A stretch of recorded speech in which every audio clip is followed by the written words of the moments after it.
If you want something you've never had, you have to do something that you've never done. We all know what it feels like to be stuck under the weight of our habitual mindsets that are keeping us in behaviors that we want to change. We want to stop having those same bad experiences those behaviors are bringing into our lives. It could be an addiction of some sort, but I would suggest that before the actual behavior, we are addicted to a particular mindset. It's that mindset that keeps us feeling all hopeless and like we're in bondage. The behaviors are merely the side effects of that mindset, and addressing the mind behind the behavior is crucial for us to experience healthy change. Hey everybody, welcome back to the channel. I'm Jess and you are watching Living Free, and this is where we discuss becoming liberated from the various traps in life. And if you've been watching for a while and you want to support the work I'm doing here, please hit like and subscribe. So the other day, I was checking my email and I read a quote from James Clear's newsletter, and it made a lot of sense to me. Move toward the next thing, not away from the last thing. Same direction, completely different energy. Now, James Clear is the author of a book called Atomic Habits. It's a great book. I encourage you to check it out if you haven't done so. It's a simple quote that points to the energy that we're carrying forward into the unfolding life. If we carry the same hopeless energy into the day that maybe we had the day before, we're going to get more of the same results. And when we do this, we will never experience a sense of momentum that comes with a real and productive change, a change that's actually possible for all of us. So join me today as we explore this idea further. So whenever we're moving away from something, we're doing it in the spirit or in the energy of trying to escape it. We're trying to escape what is causing us to feel bad, to feel uncomfortable, to feel pain or shame or regret, to escape anxiety or the dis-ease that we feel inside. This kind of energy really isn't skillful at all in the sense that it's purely reactive to what we're feeling. And it has the sense that we're being chased by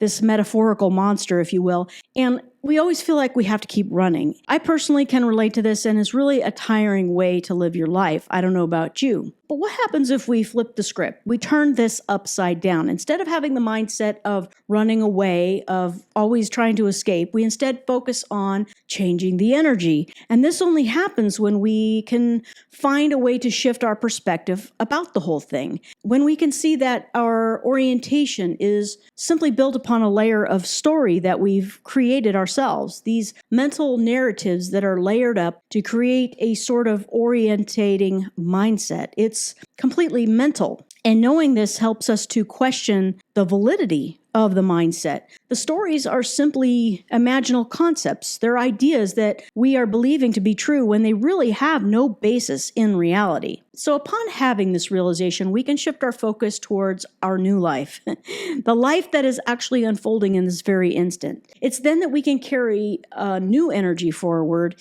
into the next moment. It's no longer about escaping our mental monster, but instead moving into sort of a new light of newness. But we have to realize and accept that the old mindset was something that we created ourselves, and recognizing that the stories we built out of it are simply not true, and perpetuating them is just going to keep us stuck. So in order to change the energy that is carrying us, it's really imperative that our focus shift from this mindset of escape to a mindset that focuses toward the new thing, the new life, the health and the freedom that lies right there for you, waiting for you to inhabit it, if only you choose to. Some of us inveterate more than others. In the context we're discussing today, it would mean that we like to hold on to our mental habits and not let them go. They are the mindsets that we're deeply entrenched in. And that's why we can have a really hard time experiencing positive change. But we can learn to flip it around, like I said, and inveterate positively instead of remaining in the energy of stuckness. But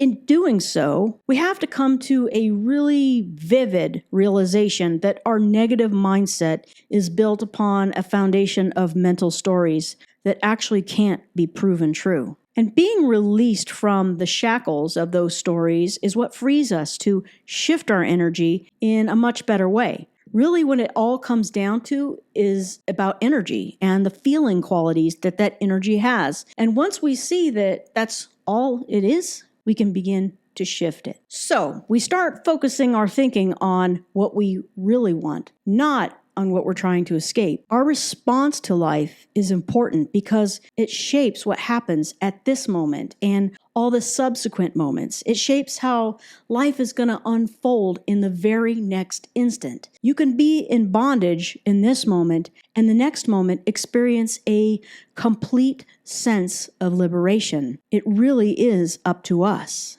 The Eightfold Path of the Buddhists has a concept called right intention.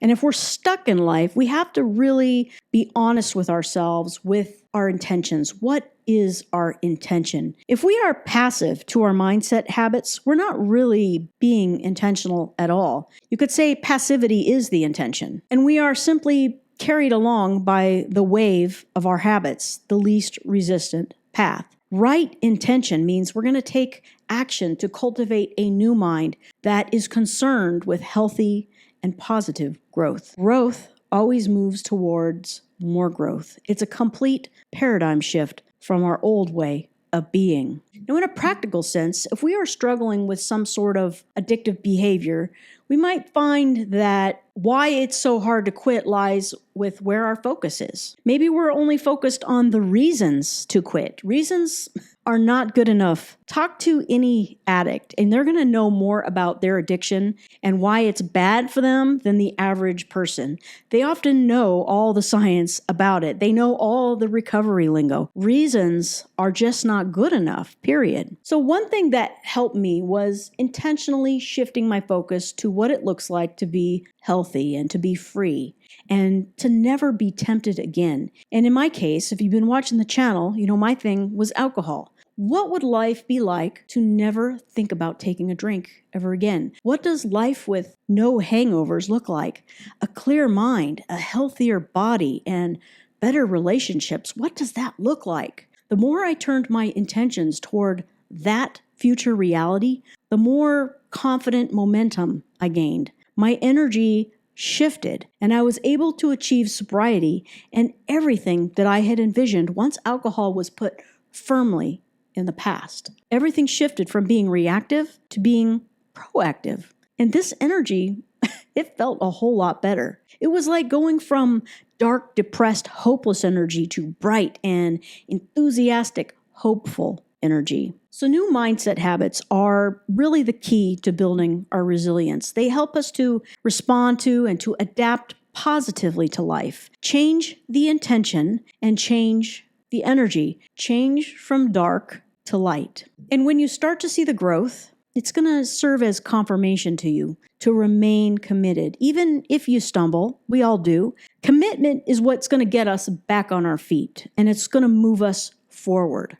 Life is not going to be easy all the time. I think that's obvious, right? But as the Buddhists say, suffering is optional. So I want to end with this reminder. Staying the course is easier when we are mindful of our inputs. All inputs carry energy. Be intentional about the quality of the energy that you allow to come in. If we want positive growth and we want change, we're not going to allow inputs that remind us of our old ways and that seem to carry us backwards, that seem to stifle our momentum. So I encourage you to practice wisdom with what you allow to come in. So I hope you found some encouragement today. Please support this work so YouTube will push these videos out to more people. As always, I appreciate all of you who are watching, and I will see you next time.